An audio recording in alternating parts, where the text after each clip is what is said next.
Hello friends, Umiya ફૂડમાં તમારું સ્વાગત છે। તો આજે આપણે બનાવીશું ગુજરાતી સ્ટાઇલથી રાજમા।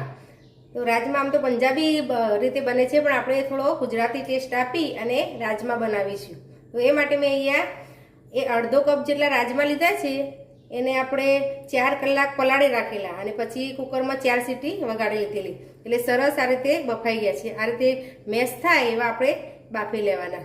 જો તમારે 4 સીટીમાં ના થાય તો 1 સીટી વધારે વગાડી દેવાની। કુકર બધાના અલગ અલગ હોય છે, એટલે થોડો સમયમાં ફેરફાર થાય છે। તો રાજમાને મેં બાફી અને તૈયાર રાખ્યા છે।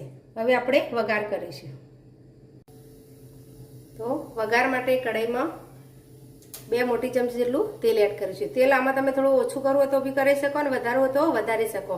આમાં તેલનો વધારે નહીં હોય ને તો બી સ્વાદમાં કોઈ ફરક નહીં પડે। મેં 2 ચમચી જેટલું તેલ લીધું છે। તેલ આપણે ગરમ થવા દઈશું। તેલ ગરમ થાય એટલે આપણે રાઈ એડ કરીશું અને થોડું જીરું એડ કરીશું। રાઈ જીરુંને હવે તતડવા દઈશું। તો રાઈ જીરું તતડે એટલે એમાં આપણે ખડા મસાલા એડ કરીશું। તો 1 તમાલપત્ર, 2 મરચાં, થોડો તજનો ટુકડો અને 3 લવિંગ એડ કરી દઈશું। સાથે આપણે લીમડાના પાન પણ એડ કરી દઈશું અને થોડી વાર થવા દઈશું।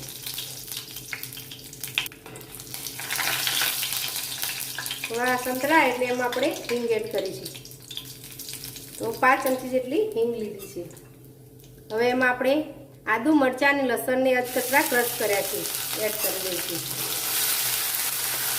અને ધીમા ગેસે થોડી વાર સાતરી લઈશું।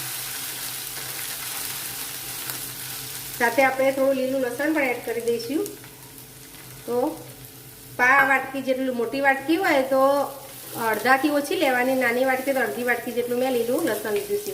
ઓપ્શનલ છે, તમારે લીલું લસણ ના લેવું હોય તો સૂકું લસણ થોડું વધારે એડ કરી દેવાનું। મેં 5 થી 6 કળી સૂકું લસણ લીધેલું।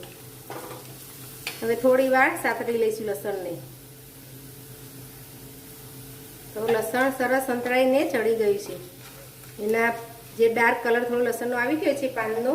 હવે એમાં આપણે 1 ડુંગળી અને 1 મોટું ટામેટું એને આ રીતે ક્રશ કરી લીધા છે, એ આપણે એડ કરી દઈશું।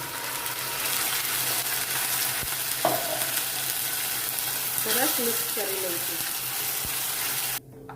હવે 1 મિનિટ જેવું ચડવા દઈશું, પછી આપણે મસાલા કરીશું, એટલે સાથે મસાલા પણ ચડી જાય, પણ પહેલાં થોડું આપણે ગરમ થવા દઈશું।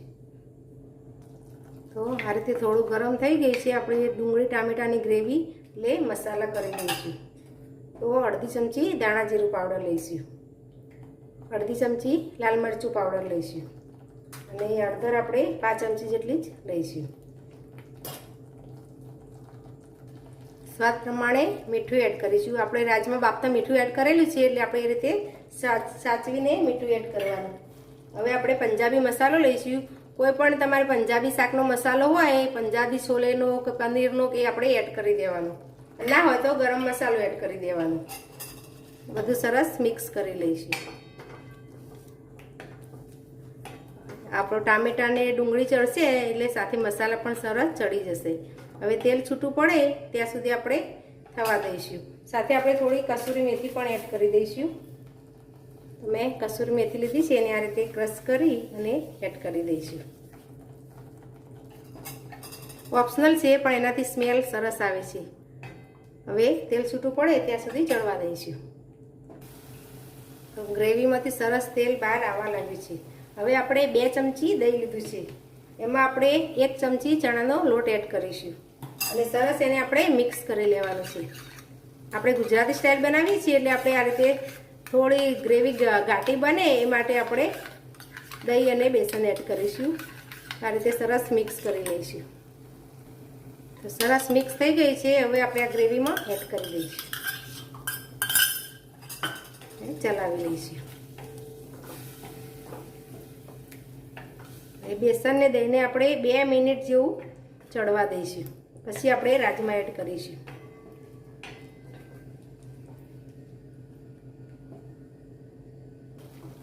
દહીં બેસનમાંથી પણ જો આ રીતે તેલ છૂટું પડી ગયું છે। કોઈ પણ આપણે ગ્રેવીવાળું શાક બનાવીએ તો આ રીતે તેલ છૂટું પડે ત્યાં સુધી એક સામગ્રી ચડવા દેવાની, તો જ એનો ટેસ્ટ આવશે।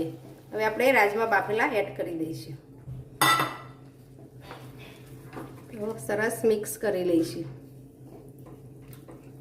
તો હવે પાણી એડ કરવાનું છે. તો પાણી જો તમારે જે રીતની ગ્રેવી જોઈતી હોય એ રીતનું પાણી એડ કરવાનું.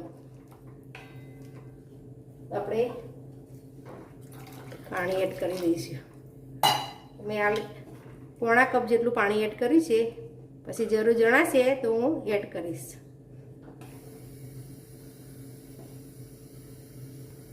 મેં બીજું 5 કપ જેટલું પાણી મિક્સર જારમાં એડ કરી, જે ગ્રેવી કરેલી હતી ને એમાં એડ કરીને એડ કર્યું છે. તો 1 કપ જેટલું મેં પાણી એડ કર્યું છે. હવે રાજમાને આપણે ઉકળવા દેવાના છે. તો 5 મિનિટ જેવા મેં રાજમાને ઉકાળ્યા છે. તો એની ગ્રેવી તમે જોઈ શકો છો આ રીતની થોડી ઘટ થવા લાગી છે. અને બેસન નાખી છે ને આપણે એટલે થોડી વાર હજી ઠંડુ થશે એમ ઘટ થશે. તે તમારે જે રીતની ગ્રેવી જોઈતી હોય એ પ્રમાણે તમારે પાણી એડ કરવાનું. હવે એમાં આપણે 1 ચમચી ગોળ એડ કરીશું. ઓપ્શનલ છે, પણ આપણે ગુજરાતી સ્ટાઇલ બનાવી છે એટલે ગોળ હશે ને તો ટેસ્ટ બેલેન્સ થશે. ગળી નહીં થાય, પણ આપણે દહીં અને ટામેટું એડ કરી છે ને એટલે ટેસ્ટ બેલેન્સ થશે. હજી આપણે 2 થી 3 મિનિટ જેવા રાજમાને ઉકાળીશું. રાજમા સરસ ઉકળી ગયા છે. હવે આપણે એમાં થોડા દાણા એડ કરી દઈશું.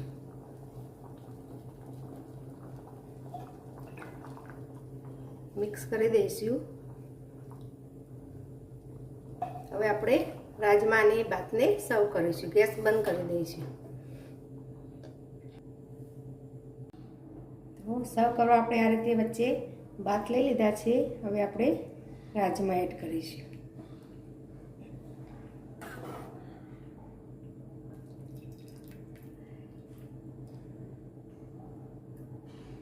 હવે આ રીતે કાંદાની રીંગ બનાવી છે એ આપણે આ રીતે મૂકી દઈશું. વચ્ચે આપણે બીટનો ટુકડો મૂકી દઈશું. તો તૈયાર છે આપણા રાજમા ચાવલ. જો તમને આ મારી રેસીપી ગમી હોય તો મારા વિડીયોને લાઇક, શેર અને મારી ચેનલને સબસ્ક્રાઈબ જરૂર કરજો. ફરી મળીશું આવા નવા વિડીયો સાથે. ધન્યવાદ.